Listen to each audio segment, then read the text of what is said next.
जो वर्ल्ड के second richest आदमी है, और जो भी मेरे दोस्त यहाँ पे है, और हो सकता है कोई लोग हो जो लाखों कमा रहे हो, तो ये लाखों कमाने वाली गाड़ी में कभी भी पंचर हो सकता है। और शायद आप थोड़ा आंख बंद करके सोचोगे तो आपके आपके ही समाज में, मतलब आपके ही पर्टिकुलर सब्जेक्ट में ऐसा हुआ होगा, एक आदमी आपकी जगह पे था और आज उसकी इनकम जीरो है। तो वो चाहे चाहे हो सकता है उसकी मौत की वजह से हो सकता है सेटबैक की वजह से हो सकता है कोरोना की वजह से हो, तो वो डिपेंड्स करता है। दैट्स वाई एक से ज्यादा इनकम होनी जरूरी है। तो खैर 24 घंटे में एक और चीज में फाइनल करूंगा। लगभग एक 4 करोड़ का मकान देखा है ओपी रोड के ऊपर, बंगलो है। तो वो शायद कल हमारा टोकन दिया जाएगा, लेकिन मैं सोच रहा हूँ कि मकान में इतने पैसे डालूं या फिर बिजनेस में डालूं। तो दोनों ऑप्शन मेरे लिए ओपन है, वो 24 घंटे के अंदर डिसाइड हो जाएगा। तो पैसे कहाँ डालता हूँ ये बता दिया। आप कैसे आते हैं, तो बहुत सारे लोग जो है ना, काफी सारे दोस्त है मेरे जो अभी भी इस प्रोफेशन को पहले तो बिजनेस नहीं मान रहे हैं। जहां जाते एक ही बात होती है, अच्छा ये चेन चलाने वाला ना, चेन चलाने वाला ना। तो मुझे बड़ा अजीब सा लगता है कि कितना अच्छा है कि हमारे देश में अभी तो इसको बिजनेस ही नहीं मान रहे। मेरा जब टेलीकॉम का बिजनेस चल रहा था तो मेरे बाजू वाला हमेशा ऑफर करता था कि मुझे पार्टनर बना लो, मारवाड़ी थे। मैं आपको 50 लाख देता हूँ, आप मुझे पार्टनर बना दो। अब उसको मेरे बैलेंस शीट के बारे में मालूम नहीं था, उसको मेरे प्रॉफिट के बारे में मालूम नहीं था, उसको बस इतना ही मालूम था कि धंधा बहुत चल रहा है अल्पेश का। गति कार्गो एक्सपीएस से सारे कॉइन बॉक्स एसटीडी मशीन आते और जाते हैं, तो वो पीछे पड़ा हुआ था। तो हम उस देश में रहते हैं जहां वड़ा पाव की एक लारी भी अच्छी चलने लगे तो दूसरे दिन आपको दूसरी वड़ा पाव की लारी बाजू में मिल जाएगी। एक टेलरिंग का बिजनेस अच्छा चलने लगे तो दूसरे दिन टेलरिंग का बिजनेस चलने लगेगा। यहाँ हम लोग बैंक स्टेटमेंट फेसबुक के ऊपर शेयर करते हैं, उसके बाद भी लोग सोचते हैं करूं कि नहीं करूं। तो ये थोड़ा मुझे अजीब सा लगता है कि लोग अभी भी सोच रहे हैं, और कहीं ना कहीं मुझे लगता है कि अच्छी बात है लोग सोचते रहे। मैंने अभी तक ये 7 साल के अंदर लगभग 10 करोड़ रुपए बनाए, और मुझे पक्का भरोसा है कि मैं 100 करोड़ भी बनाऊंगा, आप भी 100 करोड़ बनाएंगे। और तब भी पूरा देश बोलेगा ये नहीं हो सकता, और जब पूरा देश बोलेगा कि ये हो सकता है, तब मैं और आप अपना हवाई जहाज लेके अपने आइलैंड के ऊपर बैठे होंगे, और पूरा देश बोलेगा बस यही धंधा हो सकता है। हम लोग वहां बैठे बैठे है कोल्ड ड्रिंक्स पीते होंगे और बोलेंगे मारो करो करो धंधा, यही हो सकता है। तो हर नई चीज को एक्सेप्टेंस बहुत जल्दी मिला नहीं है, लेकिन हाँ इसमें कुछ खटर पटर ज्यादा है, इसमें कुछ प्रॉब्लम्स है। मैं मानता हूं कि लोगों को अच्छे एक्सपीरियंस की बजाय बुरे एक्सपीरियंस बहुत ज्यादा हुए हैं, और क्योंकि गवर्नमेंट के स्ट्रिक्ट पैरामीटर्स नहीं होने की वजह से सबसे बड़ी प्रॉब्लम ये आई है कि अच्छी कंपनियां आती है उसकी जगह 1000 बुरी कंपनियां आती है, एक अच्छी कंपनी आती है उसकी जगह 1000 बुरी। अब बुरी कंपनियां क्या होती है, जो आपको रिटर्न देके वादा करे, जो आपको इजी प्लान शेयरिंग के बारे में बताए, जो बताए फटाफट बस 11,000 भरो हर महीना 4,000 आएंगे। कहां से आएंगे, तो आपको अलग अलग रास्ते बता देते हैं, हम रिसोर्ट चलते हैं, हमारे यहाँ प्रॉफिट करेंगे, यहाँ प्रॉफिट करेंगे। लोग ये कभी नहीं सोचते कि दुनिया का कोई भी बिजनेस में कोई भी प्रोफेशन इतना प्रॉफिट नहीं करता कि जिसमें 40% महीने के आते हो। मुकेश अंबानी का ग्रोथ 25% है सालाना, एलआईसी का ग्रोथ अब कभी भी 25% से ज्यादा नहीं हुआ, साल की बात कर रहा हूं। और ये लोग महीने के 40% की बात करते हैं, और फिर भी पढ़े लिखे लोग उसके अंदर चले जाते हैं। लाइक स्पीक एशिया कंपनी आई थी, फ्यूचर मेकर आई थी। और क्योंकि हमारे देश में लोग मेहनत करना नहीं चाहते, लोग फील्ड में जाना नहीं चाहते, लोगों को लगता है कि ये मेरे टाइप का नहीं, अगर किसी को अप्रोच करना पड़े, किसी के घर जाना पड़े या किसी को समझाना पड़े। और झूठ भी बोलते हैं कि मुझे कन्विंस करना नहीं आता, जबकि उनकी शादी हो गई होती है, फिर भी बोलते हैं कि मुझे कन्विंस करना नहीं आता। तो मुझे बड़ा अजीब सा लगता है कि भाई तो शादी कैसे हुई अगर आपको कन्विंस करना नहीं आता, भोली वाली बच्ची को फंसा लिया आपने। तो माफ कीजिएगा, मैं थोड़ा मजाक किया हूं, तो कोई दिल पे मत लेना, और ले भी लोगे तो आपकी लाइफ बनेगी, इसमें कोई प्रॉब्लम नहीं है।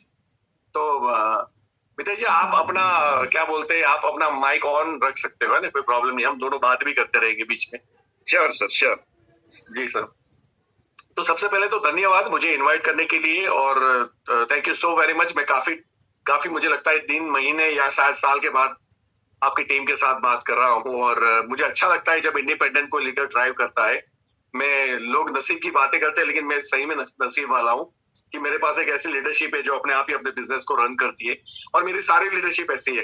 कहीं ना कहीं लोग कहते हैं कि अपलाइन सपोर्ट नहीं करती, जब अपलाइन सपोर्ट नहीं करती तभी मितेश ठक्कर साहब जैसे लोग पैदा होते हैं, जब अपलाइन सपोर्ट नहीं करती तभी फाल्गुनी त्रिवेदी मैम जैसे लोग पैदा होते हैं, जब अपलाइन सपोर्ट नहीं करती तभी अवनी परमार मैम या सुनील लामोरिया साहब जैसे लोग पैदा होते हैं, तो कहीं ना कहीं मैं कुछ लोगों को देखता हूँ 1 साल 2 साल के बाद भी वो अपलाइन के नाम का जतन रखते हैं। आप सोचिए, एक 22-23 साल का बच्चा अगर ये बात करेगा किसी लड़की से कि मैं मम्मी को पूछ के आता हूँ, पापा को पूछ के आता हूँ कि मैं तुझे प्यार करूँ कि नहीं, तो वो लड़की कैसे हंसेगी उसके ऊपर।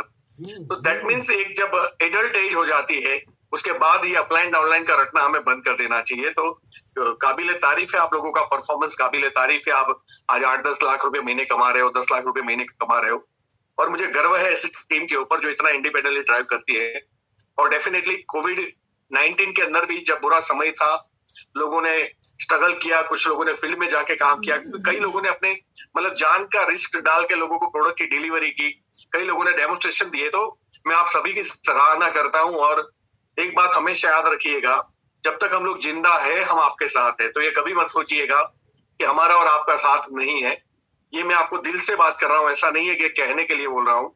जब भी आपको जरूरत पड़ेगी और अगर मैं अवेलेबल नहीं हुआ, ऐसा दुनिया में अगर नहीं हुआ, तो आप कंसिडर कीजिएगा, सिंपली कंसिडर कीजिएगा कि मेरी मेरी मौत हो चुकी है, मैं इस दुनिया में नहीं हूँ। अगर मैं नहीं आया दैट मीन्स मैं जरूर आऊंगा, ये पक्की बात है। तो सब लोग स्वस्थ होंगे, सुरक्षित होंगे। अभी तो मुझे लगता है कोविड चला गया है। कल 2 दिन का सेशन था विजय अग्रवाल साहब का, उनकी पूरी टीम का सिलवासा में, और 400-500 लोग थे। ताज्जुब की बात ये थी कि एक ने भी मास्क नहीं पहना था। तो सारे लोग मुंह में डाल के पिक्चर भी ले रहे थे, ये भी कर रहे थे, वो भी कर रहे थे। तो मुझे कल ही पता चला जस्ट कि कोविड चला गया है। तो अब किसी को डरने की जरूरत नहीं है। अब देखते हैं उसके बाद क्या होता है, सिलवासा के बाद में 15 दिन के अंदर। लेकिन नहीं हो, मैं कई मीटिंग्स आखिरी में जितनी भी अटेंड की, जैसे मैंने रतलाम में की तो शायद वहां भी मास्क नहीं पहने हुए थे, इंदौर में की वहां भी मास्क नहीं पहने हुए थे, बुरहानपुर में की वहां भी मास्क नहीं पहने हुए थे, हजार लोगों की भीड़ में। बस नागपुर में, यानी कि हमने महाराष्ट्र का सबसे बड़ा सेमिनार किया 2000 लोगों का, जिसमें लोगों ने मास्क हमने कंपलसरी पहनवाए थे, क्योंकि वो महाराष्ट्र था। पुलिस मुझे पकड़ के ले जाती अगर पता चलता कि मास्क के बिना चल रहा है। तो खैर हमें हॉल मिला, ये बड़ी बात थी। बीजेपी वाले तो कुछ हमारे लीडरशिप की टीम में थे और उन लोगों ने प्रोटेक्शन दिया और हमारा काम हो गया। तो होप सो आप लोग भी स्वस्थ होंगे, सुरक्षित होंगे। जितने भी लोग मुझे पहली बार सुन रहे हैं, मेरा नाम अल्पेश गज्जर है और मैं मोदी केयर को पिछले 7 साल से काम कर रहा हूँ। मतलब 7 ईयर्स कंप्लीट है। 21 अगस्त 2013 मेरी ज्वाइनिंग डेट है और 7 साल के अंदर लगभग 10 करोड़ रुपए मैंने इनकम ली है मोदी केयर के थ्रू। 4 कारें खरीदी, जिसके अंदर एक जगुआर है। और फॉरेन ट्रिप की बात करें तो London, Moscow, Turkey, Malaysia, Singapore, Dubai, Thailand, Bangkok, ये सारे कई कंट्रीज हम लोग जाके आए। कई कंट्रीज में हम 2-2 बार जा गए। अभी मलेशिया तीसरी बार हो जाता अगर कोविड नहीं होता, अबू धाबी हो जाता, हांगकांग हो जाता। तो कोविड की वजह से अभी स्टॉप कर दिया गया है। और क्योंकि आप लोग जानते हो कि कंपनी ट्रैवल फंड शायद अभी 1-2 दिन में रिलीज हो जाएगा आपका, और ट्रैवल फंड 42 करोड़ है देश का, और ये कंपनी आपको दे रही है। कंपनी चाहती तो इन टर्म्स ऑफ नॉर्म्स, जब आप फॉर्म साइन करते हो तो टर्म्स एंड कंडीशंस आप एग्री करते हो, तो ये 42 करोड़ कंपनी के पास अपने पास रख सकती थी। ये मोदी केयर का एथिक्स है, ईमानदारी है कि उनको लगा कि जब हम फॉरेन कंट्रीज अभी लेके जाने वाले नहीं है, तो फिर क्यों ना फंड रिलीज कर दिया जाए। और ऐसा फाइनेंस वालों ने नहीं सोचा था, ऐसा इस कंपनी के मालिक मिस्टर समीर मोदी ने सोचा था। जब इनकी हर महीने मीटिंग होती है टेबल के ऊपर, तो मिस्टर मोदी ने एक बात बोली कि लोगों का ये पैसा मुझे चुभता है। तो फाइनेंस वाले ने फाइल रखी कि सर, अगर इतने पैसे हमारे अकाउंट में पड़े भी रहेंगे ना, तो 3-3.5 करोड़ साल का हमें इंटरेस्ट मिल जाएगा। तो मिस्टर मोदी ने बोला नहीं, मुझे चुभता है। तो फिर फाइनेंस वाले ने एक और उनके सामने रखा कि आप सोच लो सर, बड़ा नुकसान जा रहा है, हमें एक एक्स्ट्रा बेनिफिट मिल रहा है जो हमें लेके इससे भी हम कंपनी का ग्रोथ कर सकते हैं। मिस्टर मोदी ने तीसरी बार बोला कि मैंने बोला ना, मुझे चुभ रहा है। मतलब फिर 26 जनवरी को उन्होंने डिसाइड किया कि आप सबको फंड वापस कर दिया जाएगा ट्रैवल फंड का, जो लोग 5 लाख के अंदर है वो। अब हमारे तो हमें ट्रैवल फंड की क्या जरूरत है। तो खैर हमें डीएल भी दे रहे हैं, 1.5 लाख रुपया एक्स्ट्रा महीना आ ही जाता है। तो ये है कंपनी का एथिक्स। और जब मैं इस मोदी केयर के साथ जुड़ा था 2013 में, तब ऐसा नहीं था कि मैं नया आदमी था, मुझे नेटवर्किंग के बारे में नहीं पता था, मैं इसको चेंज समझता था, मैं इसको मेंबर बनाने का धंधा समझता था। Not at all. मैंने अपना ट्रेडिशनल बिजनेस वाइंड अप करके फुल टाइम प्रोफेशन के लिए पूरे देश में घूम के मैंने मोदी केयर को चुना था। और जब मैंने मोदी केयर को चूज किया, तब मुझे एहसास हुआ था कि कंपनी में सबसे अच्छी बात अगर कोई है तो वो है ईमानदारी, एथिक्स। और जहां ये चीज बचती है ना, वहां आप बाकी का भरोसा कर सकते हो। फिर उनका खानदान है ना, लगभग 100 साल से ये लोग बिजनेस के अंदर है। फिर मैंने इनकी प्रोडक्ट की क्वालिटी देखी, फिर उनकी प्राइसिंग देखी, फिर उनकी रेंज देखी कि हमें लोगों के ऊपर प्रोडक्ट थोपना नहीं पड़ेगा, लोगों की जरूरत की प्रोडक्ट है। बाकी पे आउट प्लान तो ऐसा है कि जब टर्नओवर होगा तो पैसे तो मिलने ही वाले हैं, स्ट्रक्चर कैसा भी बन जाए। और टर्नओवर की बात आती है तो वहां डिमांड करती है कि प्रोडक्ट की क्वालिटी क्या है, क्योंकि क्वालिटी नहीं होगी तो रिपर्चेज नहीं होगा। आज जो लोग सस्ता कह के बेच रहे थे, वो कंपनियों के नाम अभी ठंडे हो चुके हैं, क्योंकि हर बार एक कंपनी 3 महीने के अंदर फटाक से आती है और फटाक से वो बैठ जाती है। और ये हम तकरीबन 7 साल से देख रहे हैं कि कई कंपनियां आई और कई कंपनियां चली गई। लोग मतलब क्या बोलते हैं उसको, शॉर्टकट अपनाने के लिए इधर उधर मुंह मार देते हैं। उनको समझ में नहीं आता कि हमने जो करियर पाथ चुना है। आज ही मुझे एक लीडर का फोन आया था, नाम देने में मुझे कोई प्रॉब्लम नहीं है, ओके लाइफ के लीडर थे। और उनका नाम मैं नहीं लूंगा, लेकिन भाई साहब ने मुझे एक अच्छा सवाल किया कि सर आपकी कंपनी के अंदर जो प्लान है उसमें पैसे इनिशियल स्टेज में धीरे आते हैं। मैंने इनको बोला कि आपको पता होगा कि लास्ट लगभग 10, 15, 20 साल से जब से नरेंद्र मोदी गुजरात में थे और उसके बाद पीएम बने, गवर्नमेंट की जितनी भी जॉब है उसमें पहले 5 साल 5 या 6 हजार रुपया सैलरी दी जाती है। और फिर भी उस सैलरी लेने के लिए पूरे देश के लोग लाइन लगाते हैं और इवन करप्शन भी देते हैं कि शायद मुझे जॉब मिल जाए। कौन सी जॉब जिसमें 5 साल तक ऑलमोस्ट उनको आने जाने का खर्चा दिया जाएगा, ना कि उनको सैलरी दी जाएगी। 5 साल तक फ्री में, और उसके बाद क्या मिलने वाला है? 40 से 50 हजार रुपया महीना। अगर हम एक टीचर की बात करें, अब सोचिए, वहां लोग पेशेंस से पैसे ले लेते हैं कि कोई बात नहीं, 5 साल 5 हजार मिलेगा, 6 हजार मिलेगा, चलेगा, लेकिन उसके बाद तो मिलेगा ना 40 हजार।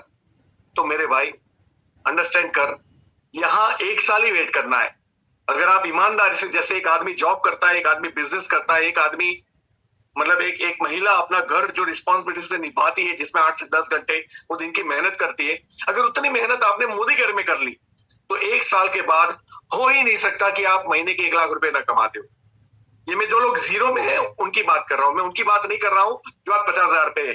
ये 2 लाख वाला जो मिशन है ना, कई 50 हजार वाले बोल रहे हैं कि मैं 2 लाख पे पहुंचूंगा। अरे भैया, तू 50 हजार पे है, तुझे तो 3 लाख के बारे में सोचना चाहिए। 1 लाख वाले को 4 लाख के बारे में सोचना चाहिए। दुख की बात है कि 1 लाख वाला भी बोल रहा है कि मैं 2 लाख कमाऊंगा, 25 हजार वाला भी सोच रहा है कि मैं भी 2 लाख कमाऊंगा, और जो आज जुड़ा है वो भी बेचारा तालियां बजा रहा है कि मैं भी 2 लाख कमाऊंगा। तो ये जो जीरो से स्टार्ट करते हैं उनके लिए 2 लाख है। बाकी आपका लक्ष्य 2 लाख नहीं होना चाहिए।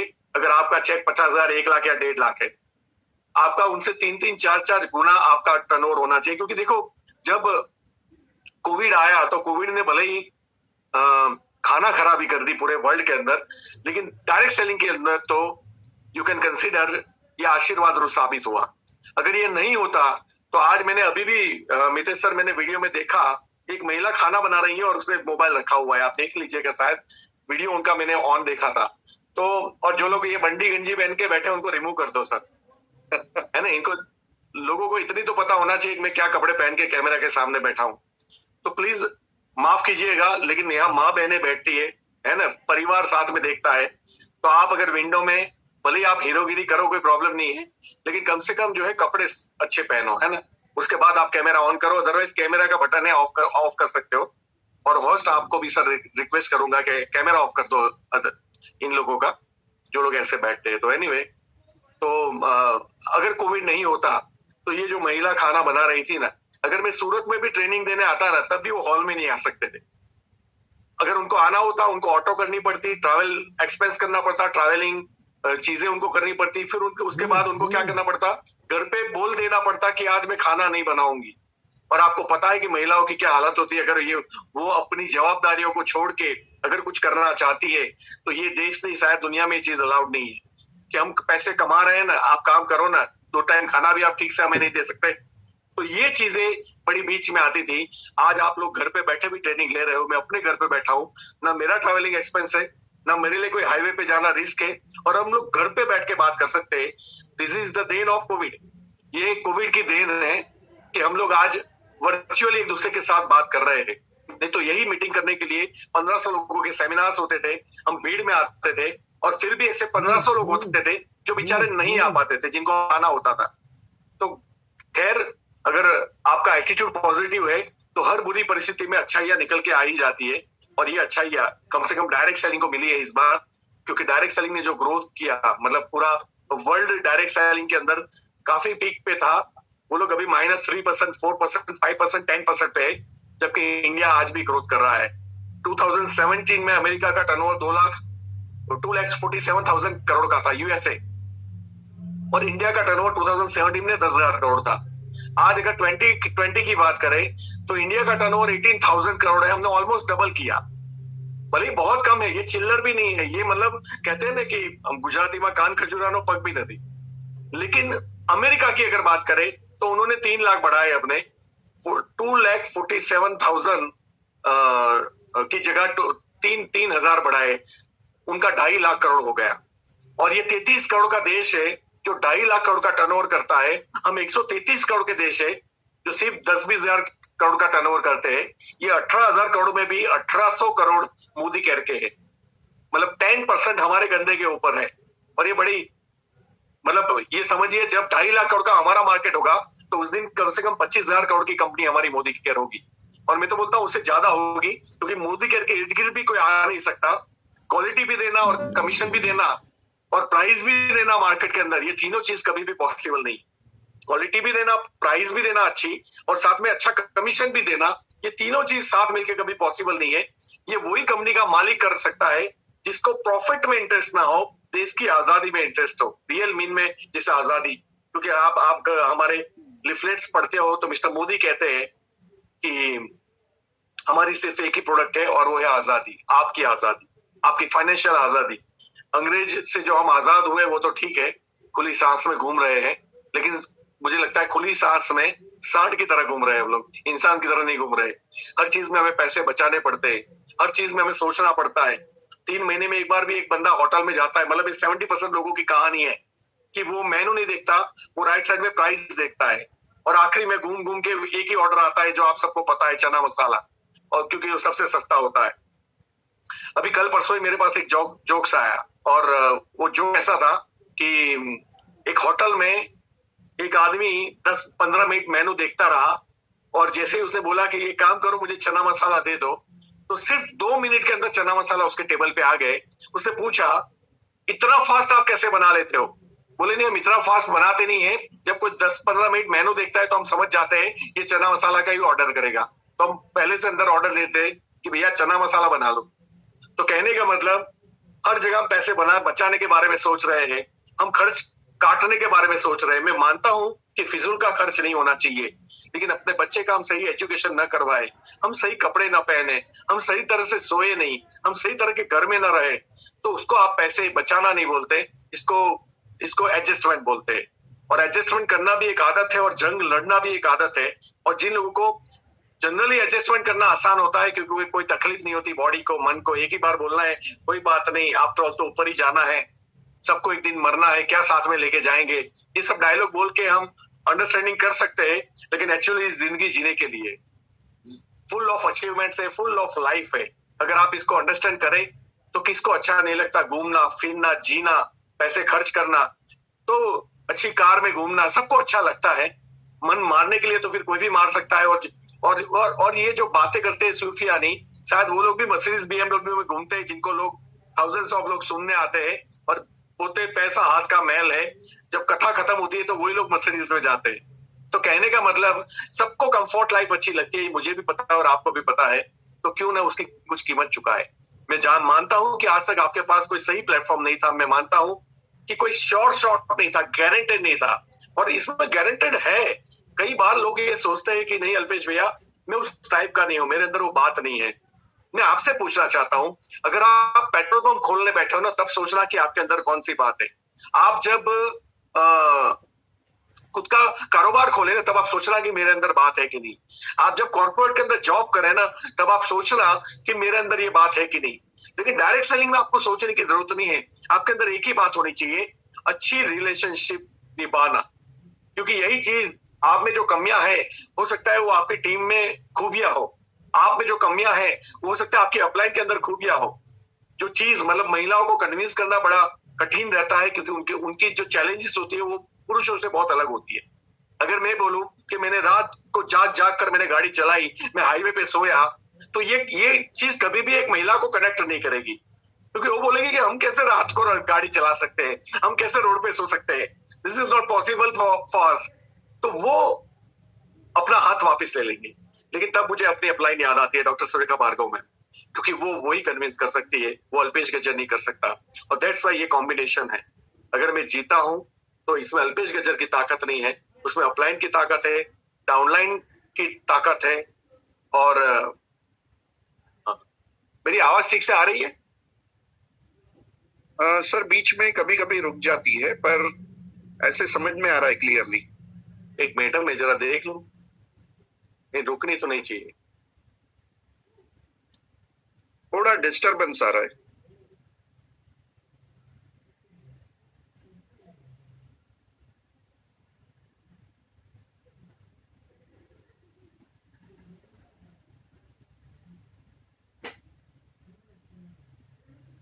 हेलो जी सर।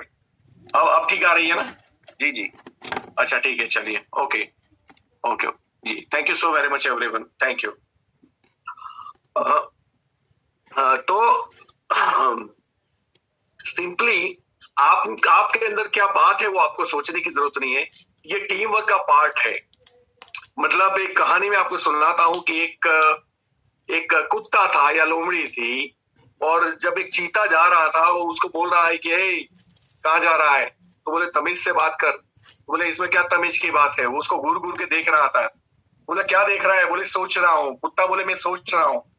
चीता बोले क्या सोच रहा है? बोले सोच रहा हूँ कि तेरी हड्डियां चूसू मैं, तुझे काट के खाऊं। चीता बोले तेरी ये हिम्मत? बोले हाँ ये हिम्मत, इसमें क्या है, तो आजा अंदर गुफा में तुझे दिखाता हूँ। और वो गुफा में लेके गया, और उसके बाद कुत्ता हड्डियां चूसता हुआ बाहर आ गया। उसके बाद में हाथी ऐसे निकला, हाथी के साथ भी सेम हुआ। उसके बाद में गैंडा निकला, उसके साथ भी सेम हुआ। तो एक बंदर ये सब देख रहा था, और बंदर शाम तक बैठा रहा, कैसे कैसे हो सकता है एक कुत्ता गुफा में ले जाके इतने पावरफुल एनिमल्स को कैसे मार सकता है। और बाद में पता चला कि एक्चुअली जब रात हुई तो दो बब्बर शेर गुफा से बाहर आए, और तब उसको पता चला कि बब्बर शेर के लिए ये न्योता लेके अंदर लेके जा रहा था, और बब्बर शेर ही मारते थे उसको। तो कई बार डायरेक्ट सेलिंग एक ऐसा प्रोफेशन है जहां आपको कोई अपलाइन, कोई सीनियर, मतलब आपने पेट्रोल पंप खोला, आपका रिस्क, आपका लगाया हुआ पैसा, आपकी जगह, आपका समय, आपकी टैलेंट, और आप सब कुछ आपका। कोई बाजू वाला पेट्रोल पंप वाला आपको ये नहीं बोलेगा मेरा अच्छा चलता है, चल मैं तुझे आके सिखाता हूं। लेकिन ये एक प्रोफेशन है जहां 10 लाख कमाने वाले, 20 लाख कमाने वाले, 1 करोड़ कमाने वाले आपको रोज सिखाने के लिए आ जाते हैं वीडियो में कि हम आपके साथ हैं, प्लीज आप आगे बढ़िए। और दैट्स वाई आप कमजोर हो या स्ट्रांग हो। अच्छा दूसरी बात, कमजोर है तो हम स्ट्रांग बन सकते हैं ना। मुझे नहीं आता ये सच है, लेकिन मैं सीख नहीं सकता है तो गलत है ना। दुख की बात है कि लोग सीखना नहीं चाहते, और उनके लिए हमारे पास कोई सॉल्यूशन नहीं है। अगर आपके अंदर वो कॉन्फिडेंस नहीं है कि मेरे अंदर वो बात नहीं है, तो मैं आपको बता देना चाहता हूं you are human, you are super power. आप इंसान हो, और इंसान का बच्चे से ताकतवर आज कर इस सृष्टि में कोई पैदा नहीं हुआ। आप इंसान हो, हमने पहाड़ों को चीर के रास्ते बनाए हैं, हमने नदियों का रुख मोड़ा है। हम चीते की तरह भाग नहीं सकते, हमने बुलेट ट्रेन डिजाइन की। हम शेर के जैसा जबड़ा नहीं है, पंजा नहीं है, लेकिन उसी शेर को हम एक गोली मार सकते हैं सटाक से।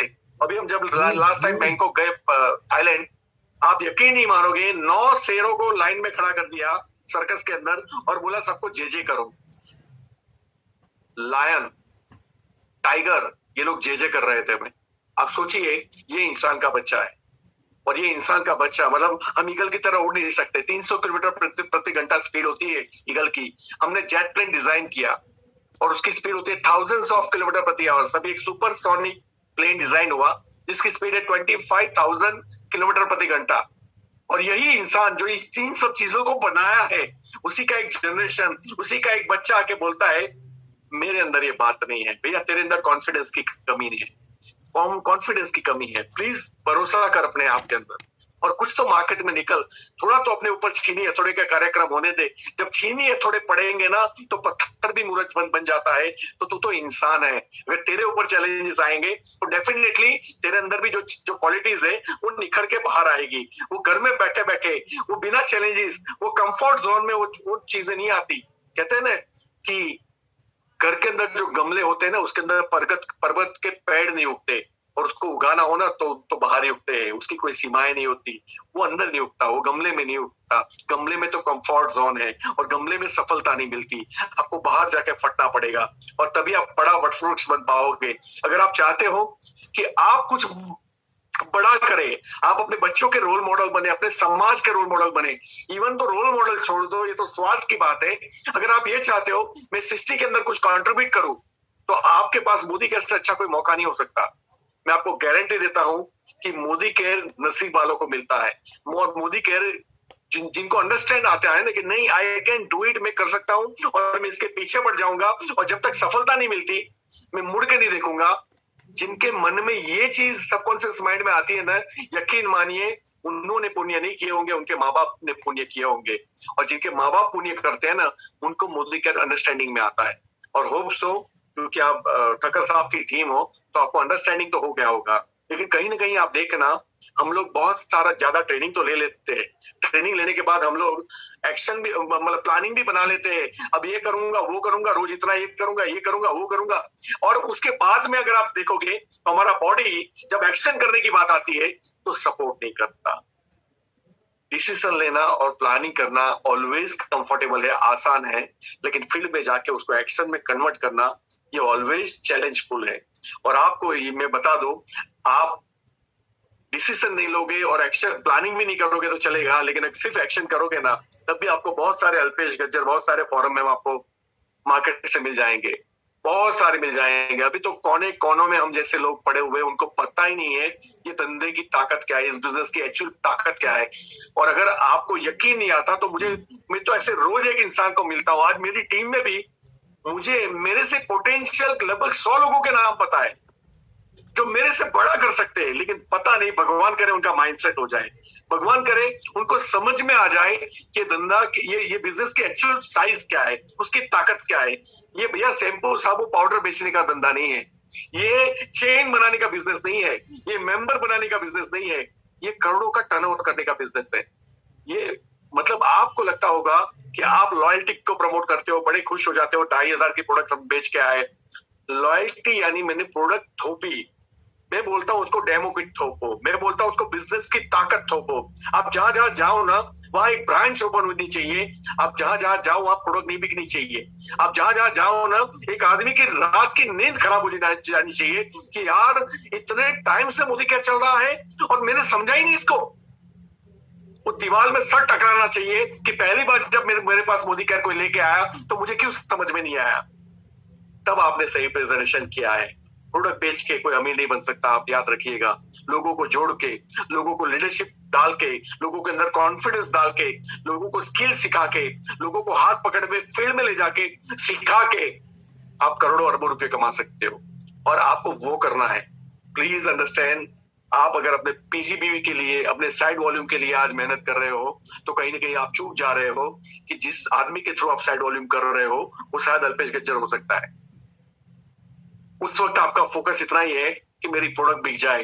एक्चुअली उसका पोटेंशियल आपको नहीं पता है कि अगर इस बंदे को हम एक अच्छी ट्रेनिंग में लेके गए, अच्छे सेमिनार में लेके गए, जहां उसका माइंडसेट हो गया, तो कल के लिए वो बारूद साबित हो सकता है। कल आपकी डाउनलाइन के अंदर वो 5-6 करोड़ का बीवी का आदमी हो सकता है।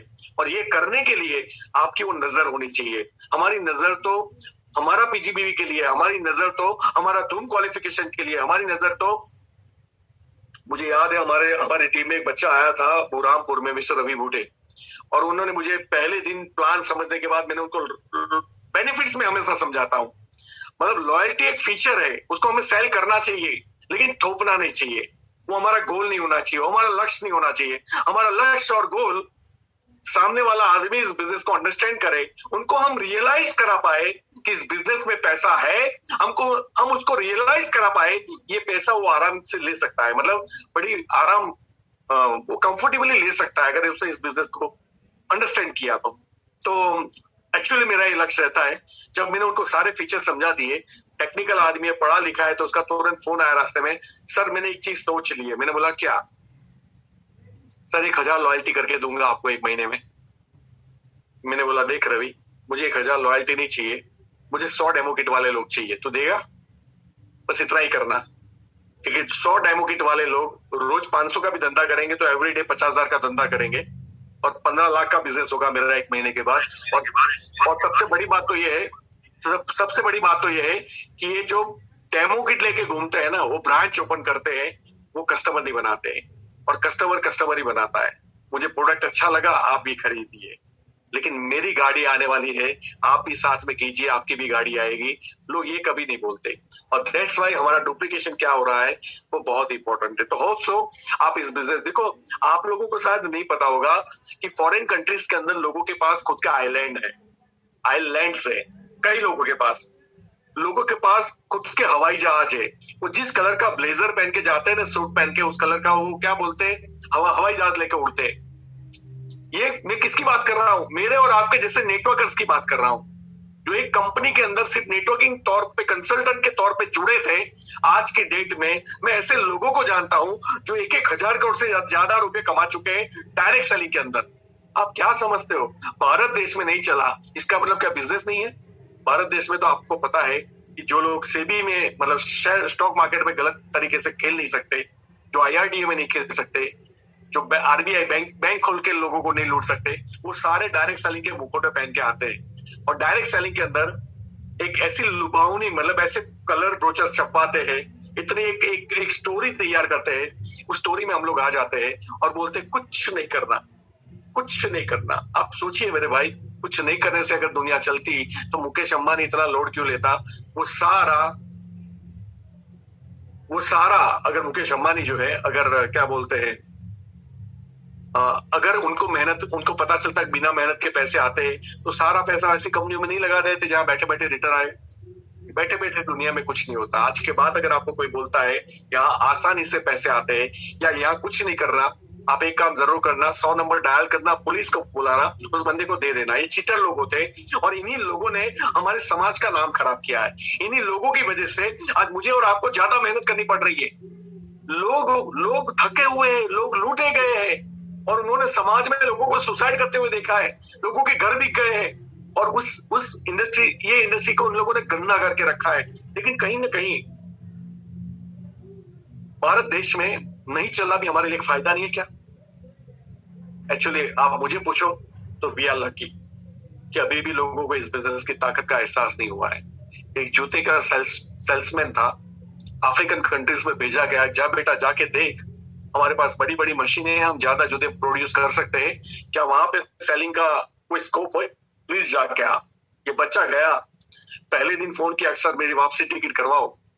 बोले क्यों? बोले नहीं, यहाँ टाइम वेस्ट करने का कोई मतलब नहीं है, पूरे देश में कोई जूता नहीं पहनता, इन लोगों को जूते का मतलब भी नहीं पता। ठीक है बेटा आजा।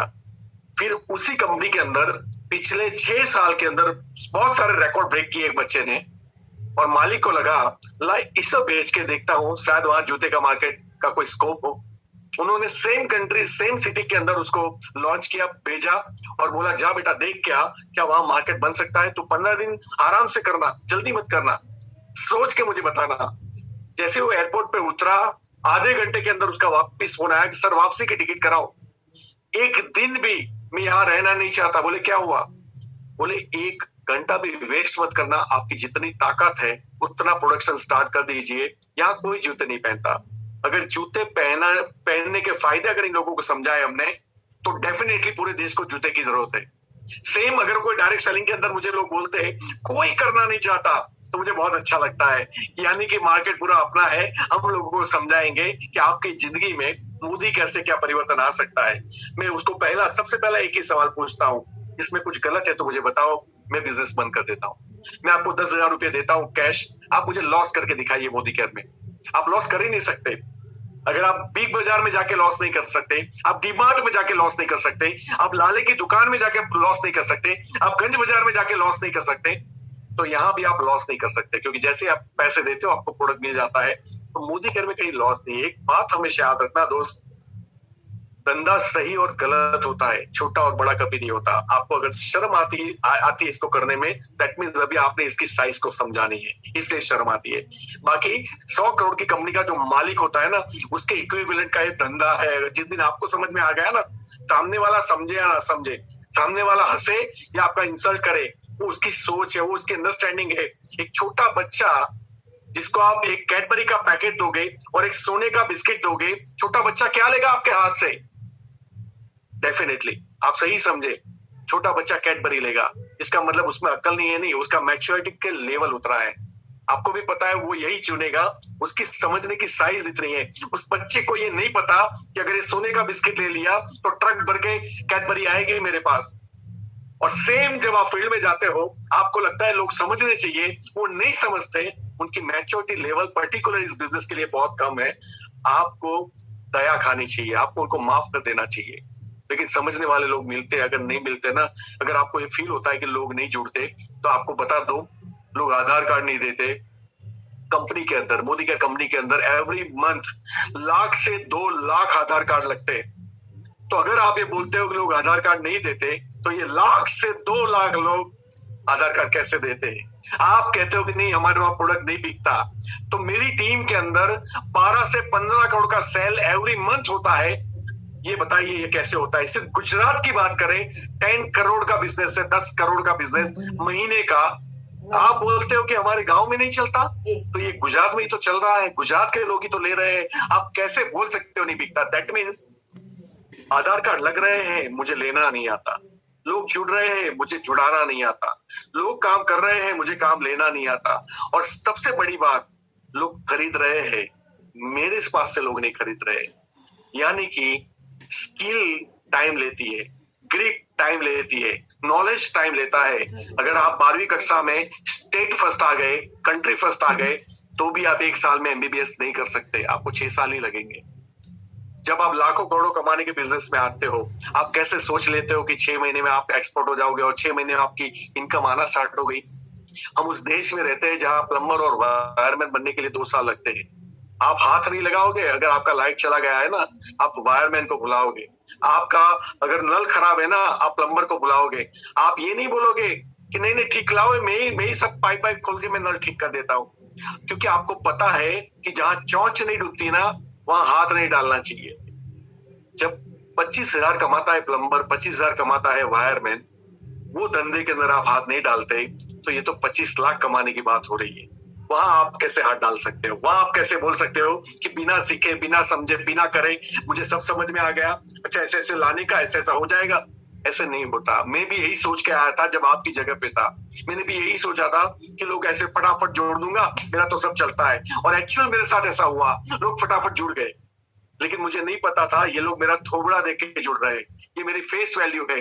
लोगों को बिजनेस नहीं करना, लोगों को नेटवर्क मार्केटिंग से नफरत है। वो तो अल्पेश गज्जर आया तो प्रोडक्ट ले लिए थे। जब सेकंड लेयर आया, मेरा पहला लेयर खत्म हो गया, मेरे सारे रिलेटिव्स और दोस्तों वाली लाइन खत्म हो गई। उसके बाद मैंने जब उनके दोस्तों को मिलना स्टार्ट किया, वो लोग मुझे जानते नहीं थे और वो बहाने बनाते थे, नहीं नहीं this is not our cup of tea, ये हमारे टाइप का नहीं है, अभी मेरे पास टाइम नहीं है, अभी मेरे पास पैसे नहीं है, मुझे इसमें इंटरेस्ट नहीं है। 50 तरह की बातें आई और लगभग एक साथ मेरे 50-100 रिजेक्शन झेले थे। मैं थक गया था। अपलाइन को जाके पूछा था कि मुझे क्या करना चाहिए, लोग मना करते हैं। बोले ठीक है, मना सुनने का तो बिजनेस है अल्पेश, कंटिन्यू इट। मैंने बोला ऐसे कैसे? फिर पैसा नहीं मिला तो उन्होंने मुझे बोला कि अल्पेश एक काम करना, 5,000 नाम लिखी हुई चिट्ठियां बना ले, नोट फाड़ के। मैंने बोला फिर? बोले वो चिट्ठियां तेरे बैग जो है डेमो किट उसके अंदर डाल दे, और जब ये एक आदमी मना करे ना, वो चिट्ठी को फाड़ के फेंक देना, एक काम हो गई। तुझे 5,000 चिट्ठियां खत्म करनी है। मैंने बोला फिर? बोला 5,000 चिट्ठियां खत्म होने के बाद अगर तेरे अकाउंट में 1.5 करोड़ रुपए ना आए ना, तो मेरे पास से लेके जाना। और मैं आपको यकीन देता हूं, आज तक वो 5,000 चिट्ठियां खत्म नहीं हुई मेरी लाइफ में। और डायरेक्ट सेलिंग से लगभग 11-12 करोड़ रुपए में कमा चुका हूं।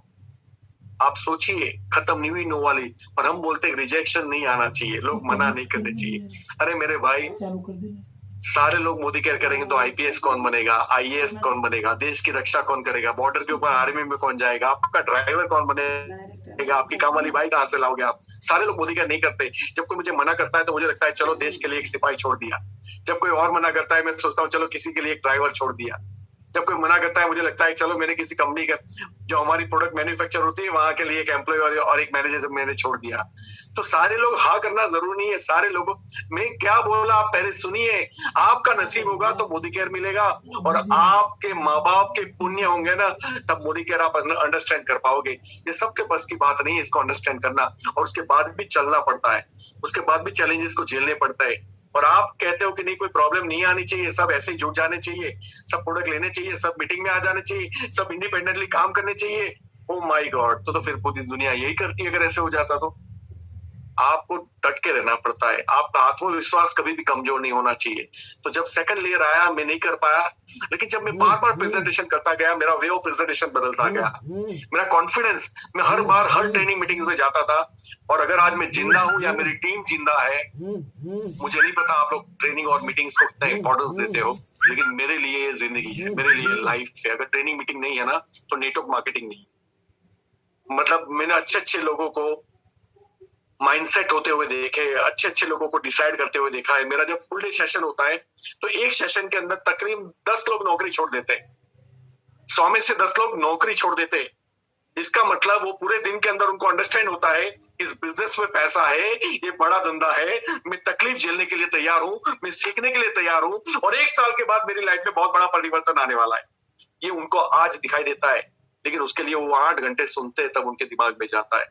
हम लोग एक आध मीटिंग अटेंड करके सोचते हैं कि चलेगा कि नहीं, एक आध मीटिंग में जाते और सोचते हैं कि चलेगा कि नहीं, फिर फिल्म में ट्राई करते, अपने हिसाब से ट्राई करते, लोग सुनते भी नहीं है। हमारे एक लीडर है, लगभग 3-4-5 साल से मेरे साथ है, और अभी उन्होंने बोला सर मुझे सीरियसली करना है, 1 लाख बीवी भी नहीं हो रहे। मैंने बोला ठीक है सीरियसली आप स्टार्ट करो। बोले मुझे क्या करना चाहिए? मैंने बोला तुम तो 3-4 साल से ट्रेनिंग ले रहे हो, आपको ये पूछने का अधिकार नहीं मुझे क्या करना चाहिए। तो बोले ठीक है मैंने सोच लिया। मैंने बोला क्या सोच लिया? बोले एक दुकान करूंगा, 2 आदमी रखूंगा, 5-5 10-10 हजार का सैलरी दूंगा। मैंने बोला है तेरी की मेरे भाई मैंने कब बोला? मैंने 5 साल नहीं 7 साल के अंदर जिंदगी में एक बार बोला हो कि आप सेल्समैन रखो, आप दुकान करो? मैंने कब बोला?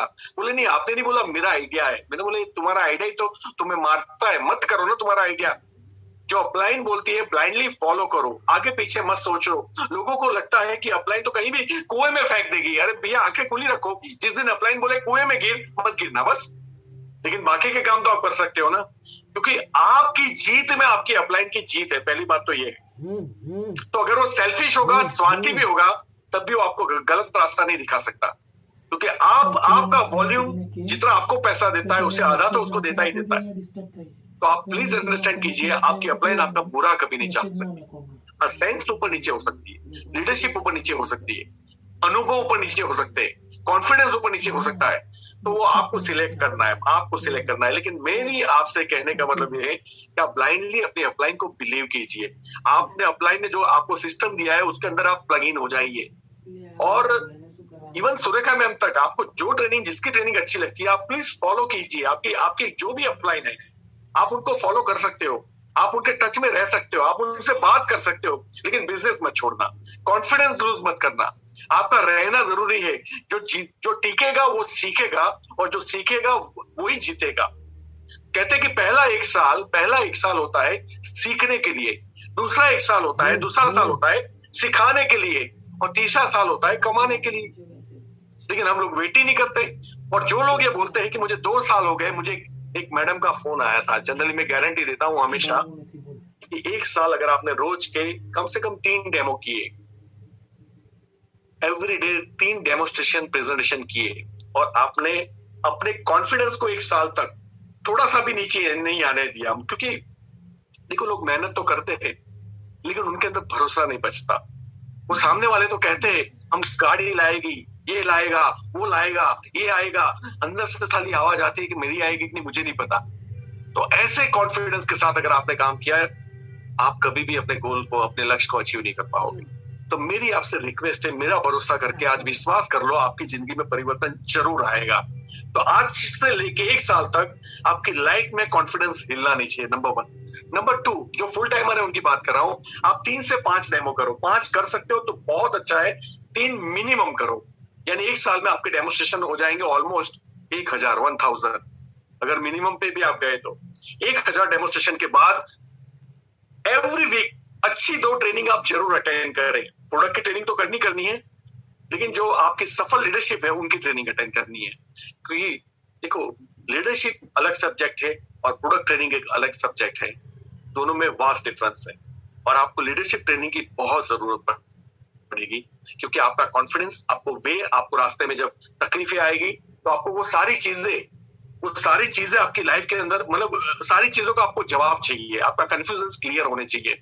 तो प्रोडक्ट के अंदर इंग्रेडिएंट्स आएंगे, रिजल्ट्स आएंगे, कब देनी है कब नहीं देनी है, किसको दे सकते किसको नहीं दे सकते, इसके अंदर क्या क्या चीजें यूज हुई है, उतना आएगा। उसके फायदे, उसके साइड इफेक्ट्स, उतना ही आएगा और कुछ नहीं आएगा।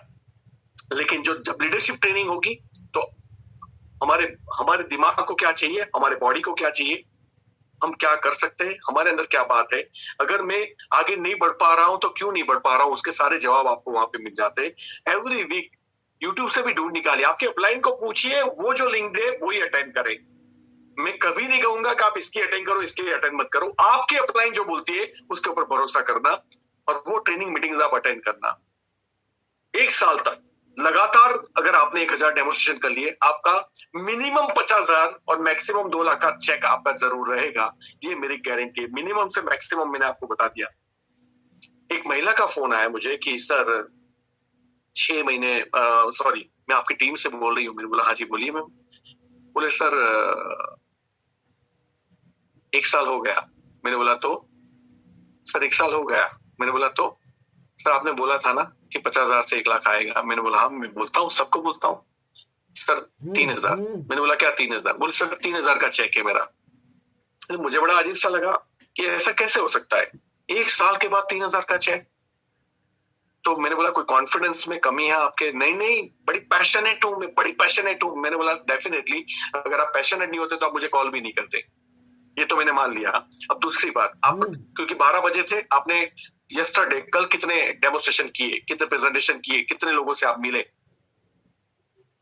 बोले सर मैंने बोला मैं समझा नहीं, मैंने आपको जो पूछा उसका जवाब दीजिए तो मैं आपको सॉल्यूशन दे पाऊं। तो बोले सर मैंने बोला ठीक है, आप उसके अगले दिन कितने लोगों को मिले? बोले सर दैट मीन्स उन्होंने पिछले 2 दिन में कोई भी डेमोस्ट्रेशन, कोई भी प्रेजेंटेशन नहीं किया था, नंबर 1। नंबर 2 मैंने पूछा लास्ट महीने में कितने किए? सर बहुत ट्राई करती हूँ, लोग मिलते नहीं है ना, लोग आते नहीं, लोग टाइम नहीं देते। तो 2 डेमोस्ट्रेशन मेरे हुए पूरे महीने के अंदर। मैंने बोला मैडम महीने में 2 demonstration, oh my God, that means आपने पूरे साल में 24 डेमो किए हैं और आपको 3,000 रुपया महीना कंपनी दे रही है। 24 घंटा काम किया है आपने, आप 3,000 वापिस कीजिए, ये ज्यादा है। अब बोले कि नहीं सर मैं अभी खाना बना रही हूँ आपके सामने, तो इवन खाना बनाते बनाते भी मोदी केयर करती हूँ। मैंने बोला मैडम ये खाना बनाते बनाते मोदी केयर कैसे होता है? बोले सर मनमा। मैंने बोला एक काम करो, 10 लाख रुपए दिए मनमा, आप भी रखो।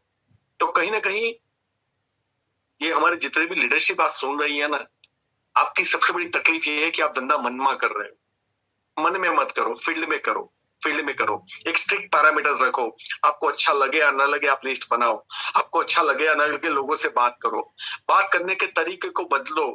जुड़ना है, जुड़ाना है, मेंबर हूं, मेंबर बनाना है, मैं उसके नीचे तू मेरे नीचे, है ना। प्रोडक्ट जबरदस्त है, तू देखेगी तो तू ले लेगी, वो कहां से लेगी, वो दिखेगी नहीं उसके बाद में। तो कहीं ना कहीं हम लोग इतनी गलतियां करते हैं फोन के अंदर। जब आप एक अपॉइंटमेंट लेते हो, आपका एक ही प्रोडक्ट होता है, उसका नाम है अपॉइंटमेंट। आपका मोदी केयर कोई प्रोडक्ट नहीं है, डायरेक्ट सेलिंग कोई प्रोडक्ट नहीं है, मेंबर कोई प्रोडक्ट नहीं है, ना शैम्पू है, ना पाउडर है, ना साबु है। जब आप अपॉइंटमेंट ले रहे हो मतलब सामने वाले का टाइम ही चाहिए आपको, और आप इतना ही लक्ष्य रखो कि मुझे टाइम चाहिए, आधा पौना घंटा। मुझे अगर वो सीनियर है, बोलिए मुझे आपसे एडवाइस लेनी है तो मुझे आपका टाइम दोगे। मुझे पर्सनल काउंसलिंग करना है क्योंकि वो सॉल्यूशन आप ही दे सकते हो, सजेशन आप ही दे सकते हो। एडवाइस देना सबको अच्छा लगता है। या फिर दोस्त है तो बोलिए यार बहुत टाइम से मिले नहीं है, या तू मेरे घर की चाय पी ले या मैं तेरे घर की चाय पी लेता हूँ, आधा पौना घंटा मुझे तेरा चाहिए। बोले क्या काम है? काम बाद की बात है यार, मिल भी लेंगे, है ना। मुझे पौना घंटा देने में कोई कर्जा हो जाएगा तेरे को? मुझे तेरे से 10 रुपए उधार नहीं चाहिए, तो उसका टेंशन मत लेना। तो उसके दिमाग से निकल जाता है कि आप उससे कुछ उधार नहीं मांगने वाले हो, या आपको उसकी कोई जरूरत नहीं है, बस आपको उसका समय चाहिए। लाइटली फील कराओ उसको। जैसे वो टाइम देता है, डेमोस्ट्रेशन करके आइए, और डेमो जब भी करो ना, ईमानदारी के साथ करो, 100% डालो। लोग उसमें भी काम चोरी करते, 2 डेमो के बाद खड़े होकर भागने की बात करते। भैया सामने वाला देखने के लिए तैयार हो ना, 100% डाल दो। लेकिन हाँ, इसका मतलब ये भी नहीं 4 घंटे उसके वहां बैठे रहो। संक्षिप्त में, शॉर्ट में निपटा के, क्योंकि हमारा टाइम इंपॉर्टेंट है।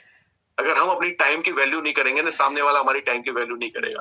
प्रिपेयर होके जाइए। जिन लोगों को डेमो किट उठाने में शर्म आती है, मैं आपको बता दूं, अमिताभ बच्चन साहब जो है ना, वो नवरत्न तेल आपको पता होगा बेचते हैं, कुली का ड्रेस पहन के, चपरासी का ड्रेस पहन के। हुसैन हार्पिक बेच रहा था, अक्षय पाजी को पता चला, 3,000 करोड़ के मालिक है Akshay Kumar, highest income tax payer in the Bollywood. और उनको पता चला कि हार्पिक टॉयलेट धोने में पैसे हैं, और हुसैन साहब को मारी लात, बोले अब मैं धोऊंगा घर घर जाके। और आपको बोलता है लाल पैंट पहन के कि मैं अगली बारी आपके घर की। उनको शर्म नहीं आती, उबर टैक्सी चलाने में शर्म नहीं आती विराट कोहली को, और हमें शर्म आती है डेमो किट उठाने में। मैं हमेशा कहता हूं, अगर आप होटल के अंदर मिलावटी खाना बेच रहे हो, गलत है। डॉक्टर हो, गलत दवाई आप प्रिस्क्राइब कर रहे हो अपने फायदे के लिए, गलत है। धंधा सही और गलत होता है। आप टैक्स चोरी कर रहे हो, गलत है। धंधा सही और गलत होता है, छोटा और बड़ा कभी नहीं होता। और अगर छोटा और बड़ा होता तो जूते का बिजनेस बाटा नहीं बनता, और लोहे का बिजनेस कभी टाटा नहीं बनता। हमेशा याद रखिए। बहुत मतलब, आप अगर आप सूरत में हो, आप वडोदरा में हो, आप अहमदाबाद में हो, आप राजस्थान में हो, आप एमपी में हो, आप महाराष्ट्र में, आप किसी भी शहर में हो, आप देखना आपके वहां स्क्रैप का बिजनेस करने वाले, भंगार का बिजनेस करने वाले लोग भी मर्सिडीज घुमाते। उनके पास भी 100 करोड़ के वो मालिक होते।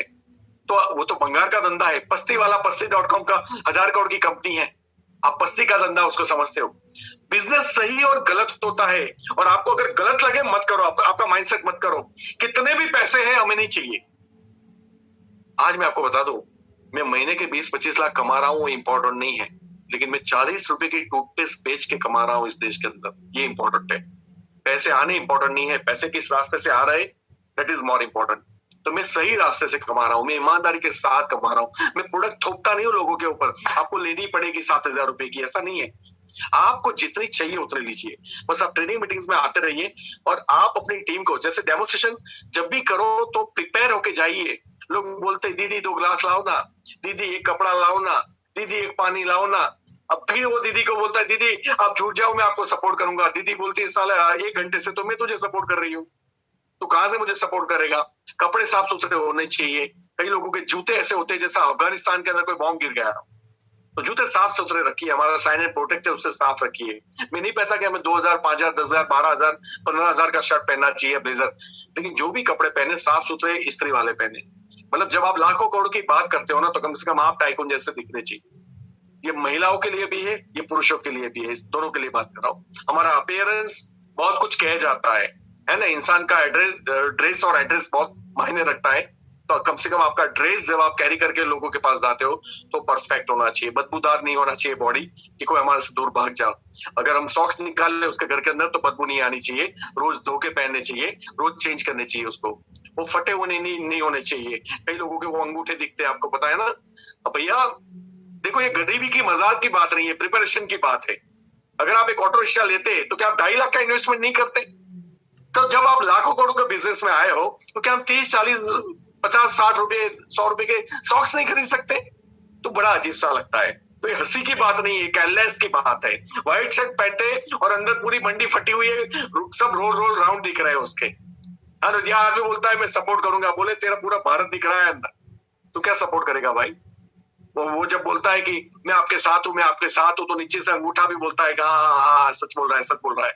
वो ऊपर से नीचे तक देखता है कि भैया सपोर्ट की जरूरत एक्चुअली तुझे है, मुझे नहीं है, सामने वाला। क्योंकि आप ऐसा नहीं है कि सारे गरीब लोग जुड़ते हैं हमारी टीम में। जैसे सुरेखा भार्गव मैम के हस्बैंड चार्टर्ड अकाउंटेंट है, वो सीए की वाइफ है, उन्होंने पीएचडी की है, डॉक्टरेट किया है, एरोनॉटिकल इंजीनियर है, डॉक्टर से। आपको ये प्रोफेशन में आपकी प्रोफाइल क्या है वो इंपॉर्टेंट नहीं है, लेकिन आप जब लोगों से मिलने जाते हो सारी प्रोफाइल्स को आपको जोड़ना होगा। सारे लोग आते हैं, आजादी किसको नहीं चाहिए? उनको समझाइए ये बिजनेस इसलिए नहीं करना कि इसमें बहुत पैसा है। मेरे भाई बहुत पैसा तो आप किसी भी धंधे में कमा लोगे, लेकिन आपके पास टाइम नहीं होगा। अगर आपको कुछ हो गया कल, भगवान ना करे, तो सिक्योरिटी नहीं होगी। आपको मत बोलना, उनको ये बोलना कि अगर किसी को कुछ हो जाता है तो डेफिनेटली उनके परिवार को लाले पड़ जाते हैं और एक आदमी आंखें बंद करके सोचता है ना, उसके उसके परिवार में एक न एक आदमी का नाम जरूर सामने आ जाता है, जो कल ऐशो आराम से पूरा परिवार जी रहा था और एकाएक एक्सीडेंट में उसकी मृत्यु हो गई और फिर पूरा परिवार रास्ते पे आ गया, बिखर जाता है। मतलब भीख मांगनी पड़ती है उनको लोगों के पास जा जाके। मैंने तो देखा है, आपने देखा है कि नहीं मुझे नहीं पता, और डेफिनेटली आपने देखा होगा। अगर आप सोचोगे तो उनको समझाइए इस बिजनेस की ताकत, इसकी पैसिव इनकम के बारे में समझाइए। 2 बार पानी भरा बड़ौदा के अंदर, एक महीना हम बाहर नहीं निकल पाए थे, चेक 13 लाख का था। पापा एक्सपायर हो गए थे, पूरा महीना काम नहीं किया था, चेक 13.5 लाख का था। 2017 में वाइफ का ऑपरेशन हुआ था, पैरों का, मुझे पाइल्स का ऑपरेशन हुआ था। 15 जून 15 जुलाई 2 ऑपरेशन घर के अंदर, 2 महीने काम नहीं किया था, 10-10 लाख रुपए अकाउंट में आए थे। आप मुझे बताइए ना, आप ऐसा कौन सा धंधा करते हो जिसमें आप काम नहीं भी करोगे तो पैसे आएंगे? हाँ, मैं मानता हूं आप नए हो, आप आज मोदी केयर में काम करोगे, पैसा नहीं आएगा, कम आएगा। मतलब इतनी मेहनत और इतना पैसा आता है शुरुआत के तौर पे, इतनी मेहनत इतना पैसा आता है शुरुआत के तौर पे। लेकिन जब आप 3 साल लगातार अपने आप को झोंक देते हो ना, अगर कॉन्फिडेंस नहीं हिले दिया, ये कोई मशीन तो है नहीं कि नहीं हिलेगा, वो हिलेगा, जरूर हिलेगा। लेकिन जब आप ट्रेनिंग मीटिंग्स में आते रहोगे ना, आपका कॉन्फिडेंस वापिस आ जाएगा। और जिस दिन आपके 3 साल 5 साल कंप्लीट हो जाएंगे, आपकी इतनी मेहनत हो जाएगी और आपका इतना चेक हो जाएगा। मैं कोविड के बाद दिसंबर 31 2020 एक भी जगह मीटिंग में नहीं गया, एक भी बार अपने घर से बाहर नहीं निकला, और मैं 1.5 करोड़ रुपए अपने अकाउंट में ले चुका हूँ। 1.5 से 2 करोड़ मेरे अकाउंट में आ चुके हैं दिसंबर तक। आप सोचिए, 1.5 करोड़ रुपए अकाउंट में आ चुके हैं। तो आप सोचिए, जब मैं बहुत मेहनत करता था, छोटे छोटे चेक्स आते थे, लेकिन मेरा विजन क्लियर था कि कल क्या होने वाला है। यहाँ आज आपको चुभन इसलिए हो रही है क्योंकि आपको पता ही नहीं कि कल आपके साथ क्या होने वाला है। अगर जिस दिन आपका एंड पिक्चर क्लियर हो गया कि डेफिनेटली मुझे वो मिलने वाला है जिसके लिए मैं आज काम कर रहा हूँ, जैसे लोग गवर्नमेंट में जॉब करते हैं ना 5 साल 6,000 रुपए लेके, क्योंकि उनका एंड पिक्चर क्लियर होता है कि जिंदगी भर 40-50 हजार रुपए मिलने वाले हैं। तो भैया 5 साल यहाँ भी विजन रखिए ना, ठोकरे खा लीजिए ना, पॉजिटिव एटीट्यूड रखिए ना। लोग मुझे फोन आते, सर दाल चावल कब आएंगे? मैंने बोला बेटा, दाल चावल के बिना 25 पेटी है, पैसे ही कमाने हैं ना, माइंडसेट कर ले। बोले नहीं, वो मतलब वो प्रोडक्ट आ जाए ना, ज्यादा मजा आएगा। मैंने बोला मजा लेने के लिए नहीं आए, पैसे कमाने के लिए आए। आप अगर अपने सबकॉन्शियस माइंड को ये बोल रहे हो कि दाल चावल आ जाए तो बिजनेस होगा, आप अपने आप को कमजोर बना रहे हो कि मेरे पास पर्याप्त ताकत नहीं है बिजनेस को फैलाने की। मैं बोलता हूं, परसेप्शन, एटीट्यूड ऐसा रखो, दृष्टिकोण ऐसा रखो कि जो है उसी में, अगर सूर्य का भार्गव मैम 1.25 करोड़ कमा सकती है, अल्पेश गज्जर 20-25 लाख रुपए ले सकते, तो मैं क्यों नहीं ले सकता? इसे बोलते हैं पॉजिटिव एटीट्यूड। जब कोई बोले कि इसने छोड़ दिया, उसने छोड़ दिया, वो चला गया, वो तो नहीं कमाया, तो भैया अगर तुम्हें भी नहीं कमाना है तो उनकी कॉपी करो, अगर कमाना है तो हम सबकी कॉपी करो। ये आपके ऊपर डिपेंड करता है। इसे बोलते हैं दृष्टिकोण। जब मैंने अपनी लाइफ में पहली बार डायरेक्ट सेलिंग देखा था, मैं और मेरा एक बिजनेस पार्टनर था नडियाद में, अभी अमेरिका यूएस में है, वो जॉब करते हैं और बहुत इंटेलिजेंट आदमी है। उससे मैंने अपनी लाइफ में बहुत कुछ सीखा है। वो सिगारेट पीते थे, वो तो हम जैसे सेमिनार्स में हम गए तो बैठने की जगह नहीं थी। हमारी लाइफ का पहला सेमिनार था। मैं इतना मोटिवेट हुआ उस स्पीकर को सुन के, और मेरा तब तो मेरा 1.5 करोड़ का कर्जा था, क्योंकि मेरी स्टोरी बहुत लंबी होती है, दैट्स व्हाई मैंने बोला आज मुद्दे पे बात कर ले। तो मेरी कहानी 1 घंटे की है, तो उसके लिए फिर लंबा टाइम नेक्स्ट टाइम जरूर लेंगे, और बहुत जल्दी हम लोग सेमिनार करने वाले हैं सूरत में, तो वहीं आप सुन लेना। लेकिन तब मैं कर्जे में था, तो हम वो सिगरेट पीता था। जैसे ही सेमिनार खत्म हुआ, उसने बोला चलो बाहर जाके सिगरेट पीते हैं। तो उसने वो जो स्विच वाला आता है उसमें सिगरेट जलाई। मैंने पूछा कैसा लगा? जी हादी बनाते, अपने फायदे के लिए हमें भगवाते। आप सोचिए, ये दृष्टिकोण नहीं था तो क्या था? मैं 0 पे, वो 0 पे।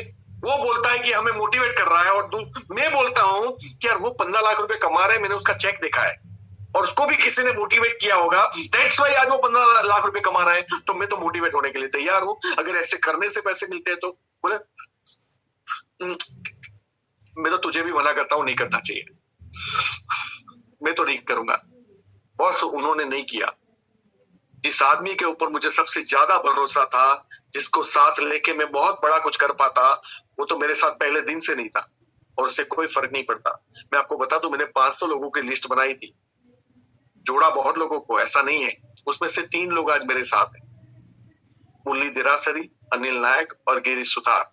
ये 3 लोग हैं जो मेरे मोदी केयर के पहले के लिस्ट के हैं। यानी मुझे जो अमीर बनाया ना, जितने लोगों ने अमीर बनाया, वो 4 लाख में से वो 3 लोग हैं।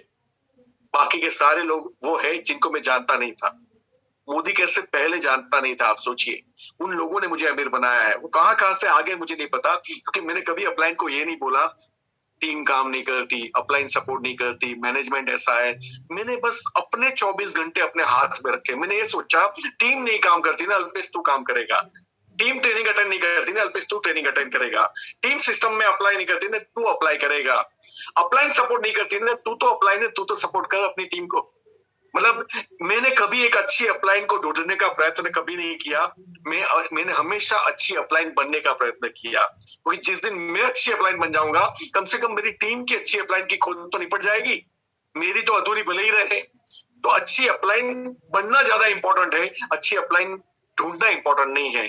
तो आप अच्छी अपलाइन बन सकते हो। परमपिता परमेश्वर ने आपके अंदर वो सारे गुण दिए हैं जो कि इंसान को जीतने के लिए चाहिए। मैं हमेशा कहता हूं कि एक मछली तैरती है, सारी मछली तैरती है। एक ईगल उड़ता है, सारे ईगल उड़ते हैं। कोई नीचे जाके कुत्ते के साथ जाके नहीं बैठते। मेरे चाचा का लड़का जबरदस्त उड़ता है। एक शेर शिकार करते हैं, सारे शेर शिकार करने की क्षमता रखते हैं। लेकिन एक इंसान जीतता है ना, तो बड़ी भीड़ इकट्ठे होकर बोलते हैं इसका नसीब अच्छा है। क्या का नसीब भैया, जो आपको लोगों ने मना किया ना, मुझे भी मना किया। आपको लोग आपके ऊपर हंसते हैं ना, मेरे ऊपर भी हंसे हैं। आपकी टीम बनने के बाद टूटती है ना, मेरी टीम भी टूटी है। आप लोगों को 100 फोन करते हैं और 5 लोग भी ट्रेनिंग में नहीं आते ना। हम भी 100 फोन करते थे, 5 लोग ट्रेनिंग में नहीं आते थे।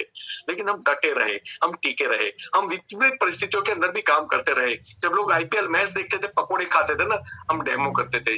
जब लोग खर्राटे मार के परिवार के साथ आराम से रात को सोते थे ना, हम रोड पे रहते थे। आप कौन से नसीब की बात कर रहे हो? अगर आपके बेटे के 100 में से 100 मार्क्स आ जाए और कोई बोले कि आपका बेटा नसीब वाला है, आपको अच्छा लगेगा? नॉट एट ऑल, आपको अच्छा नहीं लगेगा। क्योंकि आपको पता है कि बाकी के बच्चे जब पोगो चैनल देखते हैं, वीडियो गेम खेलते हैं, दोस्तों के साथ मस्ती करते हैं, टीचर पढ़ाते तो फोकस के साथ सीखते नहीं है। आपका बेटा जब टीचर पढ़ाते हैं फोकस के साथ सीखता है। वो पोगो चैनल नहीं देखता, वो पढ़ाई करता है। वो वीडियो गेम नहीं खेलता, वो पढ़ाई करता है। और जब वो फोकस होकर अपनी पूरी जवानी, मतलब एक बच्चे को बचपना छीन के भी वो अपनी बुक्स को दे देता है, अपने एजुकेशन को दे देता है, उसके 100 में से 100 मार्क्स आते हैं, और कोई बोले कि उसका नसीब अच्छा है, आपको कैसा फील होगा? बस सेम हमें फील होता है जब कोई बोलता है कि नसीब अच्छा है। जिस जगह पे आप आज हो ना मेरे भाई, वो मेरा कल था, और जहां मैं आज हूं ना, आप चाहो तो वो आपका कल हो सकता है। तो आइए मिलके इतिहास रचे। ऑलवेज डेमोस्ट्रेशन करके लोगों को क्लोज करे, बिना डेमोस्ट्रेशन प्रोडक्ट न बेचे। क्योंकि लोग जब आपको अगर रिपर्चेस चाहिए, जिंदगी भर रिपर्चेस चाहिए, तो बिना डेमोस्ट्रेशन आप कभी भी प्रेजेंटेशन मत करें। आपकी प्रोफाइल क्या है मैं जानना नहीं चाहता, आप कितने बड़े हो कितने छोटे हो मैं जानना नहीं चाहता। लेकिन इस बिजनेस में आपको अमीर बनना है, सपने पूरे करने हैं, लोगों की जिंदगियां बनानी है, तो आपको डेमो किट उठानी पड़ेगी, आपको फील्ड में जाना पड़ेगा, आपको ट्रेनिंग मीटिंग्स अटेंड करने पड़ेंगे, और आपको लोगों के ट्रेनिंग मीटिंग्स अटेंड करवाने पड़ेंगे। ये एक नया बिजनेस है। हम we are human, we are super power. एक कैमल था जू के अंदर, अपने बच्चे के साथ खड़ा हुआ था, और जू में लोग आते थे और जाते थे, आते थे और जाते थे। कैमल का बच्चा उसकी मम्मा को पूछ रहा है कि मम्मा हमारे आईलैशेस इतने बड़े क्यों हैं? तो बोले बेटा रेगिस्तान के अंदर आंधी आती है तो मिट्टी उड़ती है, धूल उड़ती है, और दैट्स व्हाई इसके प्रोटेक्शन के लिए भगवान ने हमें स्पेशल ये आईलैशेस बड़े बनाए हैं, ये डिजाइन ऐसा किया गया है। अच्छा मम्मा ये जो जा रहे हैं इंसान, इनके तो पैर छोटे छोटे हैं, हमारे पैर इतने लंबे क्यों हैं? बोलते बेटा रेगिस्तान के अंदर रेत होता है, और रेत के अंदर पैर फंस जाते हैं, तो उसके अंदर भागने के लिए स्पेशल डिजाइन किए गए हैं हमारे पैर को। अच्छा मम्मा ये हमारी पीठ के ऊपर क्या है? बोला बेटा वो वाटर स्टोरेज है। रेगिस्तान के अंदर पानी नहीं मिलता, और कई महीनों तक, कई दिनों तक कई बार पानी नहीं मिलता। तो जब एक बार हमें पानी मिलता है तो यहाँ स्टोर हो जाता है, फिर वो पूरी बॉडी को वाटर सप्लाई करता रहता है जब पानी की जरूरत होती है बॉडी को। बच्चे ने आखिर सवाल किया कि मम्मा अगर हमें रेगिस्तान के लिए डिजाइन किया गया तो हम लोग जू में क्या कर रहे हैं? और यही सवाल हम सबसे नहीं हो रहा है कि अगर हम परमपिता परमेश्वर ने हमें डिजाइन किया है जीतने के लिए, तो हम जू में क्या कर रहे हैं? मतलब एक इंसान जब अपनी जॉब लिख के देता है कि हे कंपनी, हे गवर्नमेंट, आप मेरे 60 साल ले लो, मेरी जिंदगी चला लो। 60 साल देना का मतलब आप समझते हो? हमारा जन्म पैसे कमाने के लिए कभी नहीं हुआ। हमारा जन्म हुआ था, मतलब हमारी बेसिक नीड थी रोटी कपड़ा और मकान। उसको हमने गुलामी में कन्वर्ट कर दिया कि लोग मुझे, मेरे बच्चों को रोटी कपड़ा और मकान देते रहे, उसके अवेज में मैं अपनी जिंदगी के 60 साल उसको दे दूंगा। ये अंग्रेजों ने सिखाया। एक्चुअली एक सही प्लेटफॉर्म आपकी जिंदगी में हाथ में लगा है। 5 साल अपने आप को झोंक दीजिए, 60 साल में आपके बचा ले रहा हूं, उसके अंदर जीना, सृष्टि को देखना, दुनिया को देखना, पैसे खर्च भी करना, लोगों की भलाई भी करना, आपको जो मर्जी है वो आप करना, लेकिन कम से कम पैसे कमाने के लिए, मतलब एक आदमी 60 साल के बाद बोलता है सारी ड्यूटी निभा दी, सारा सब कुछ खत्म कर दिया, बच्चे बड़े हो गए, अब मैं फ्री हूं। अब तो फ्री है लेकिन किसी काम का भी तो नहीं है, तेरी दो टांगे भी तो ठीक नहीं चल रही है। तो अगर अच्छी गाड़ी भी खरीद लेगा 60 साल के बाद तो ड्राइवर मजे लेगा। क्या मतलब है ऐसी लाइफ का? राइट टाइम, आंखें खोल दीजिए, आप कहाँ हो इससे मतलब नहीं है, लेकिन हम कम से कम पैसे कमाने के लिए हम लोग पैदा नहीं हुए। अगर आप ये मानते हो कि आज मैं फील्ड में इसलिए हूं क्योंकि मैं पैसे कमाना चाहता हूं, नॉट एट ऑल। मैं उनमें से वो लीडर नहीं हूं कि मुझे अब करोड़ पे जाना है। More than enough, thanks God. 10 lakh से ऊपर की जो भी इनकम आती है मुझे उससे संतोष है। I am so happy. और मैं जिंदगी जीना चाहता हूँ, मैं लाइफ को मतलब एंजॉय करना चाहता हूँ, मैं आसमान को देखना चाहता हूँ, मैं दुनिया को देखना चाहता हूँ, मैं चिड़िया बर्ड्स को देखना चाहता हूँ, मैं पेड़ उगाना चाहता हूँ, मैं लोगों का भलाई करना चाहता हूँ। मैं और पैसे कमाना नहीं चाहता, और पैसा है तो मुझे उससे कोई एलर्जी नहीं है, लेकिन मेरा लक्ष्य, मेरा उद्देश्य पैसा नहीं है। अगर आज मैं आपकी टीम के साथ बात कर रहा हूँ, मेरा एक पैसे का भी स्वार्थ नहीं है कि मेरा चेक बढ़ेगा। मैं सही में बोल रहा हूँ, ईमानदारी के साथ बोल रहा हूँ, क्योंकि मौत इनफ होते हैं। मुझे कोई ऐसी बुरी आदत नहीं है कि इतने पैसे मुझे कम पड़ जाएंगे। इतने, जैसे मित्र सर ने मुझे पूछा ना कि इतने पैसे कहाँ डालते हो, सही में बड़ा जेन्युइन क्वेश्चन है। इतने पैसे आदमी करेगा क्या? तो सेम मैं आपको भी सलाह दे रहा हूं, ऐसा मौका दोबारा नहीं मिलेगा। आप आए होंगे नसीब से, आपको किसी ने जबरदस्ती जोड़ के लाया होगा, जबरदस्ती इस मीटिंग में खींच के लाया, लेकिन मेरा ये दावा है, अगर जिस दिन आपको अंडरस्टैंड हो गया ना मोदी के, रात की नींद खराब हो जाएगी। और सृष्टि के अंदर सारे जीव एक जैसे प्रभाव, एक जैसे परफॉर्मेंस करते हैं, तो हम इंसान क्यों नहीं? अगर कोई एक जीत सकता है तो आप क्यों नहीं जीत सकते? जीत सकते। बोलना नहीं आता, सीख लेंगे ना। प्रोडक्ट नहीं समझ में आती, सीख लेंगे ना। दुख की बात है कि हम करना नहीं चाहते। दुख की बात है कि हर बार अपलाइन को आगे कर देते हैं। दुख की बात है हर बार अपलाइन को बोलते हैं नहीं इस बार आप डेमो करो, इस बार आप करो, नहीं ये जबरदस्ती आप करो। ऐसा नहीं होता भाई।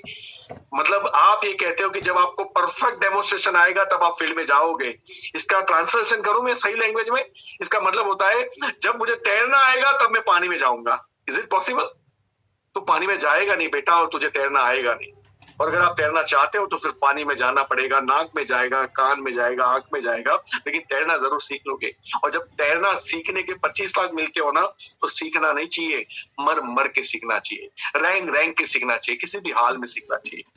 तो कीजिए, हम लोग आपको सिखाने के लिए तैयार हैं। हम स्किल के ऊपर ट्रेनिंग करेंगे आपके साथ। Thank you so very much Mitesh भैया, Foram ma'am, thank you so very much. जय हिंद। Thank you. Thank you so much sir. आज की ट्रेनिंग में इतना पता चल गया कि सफर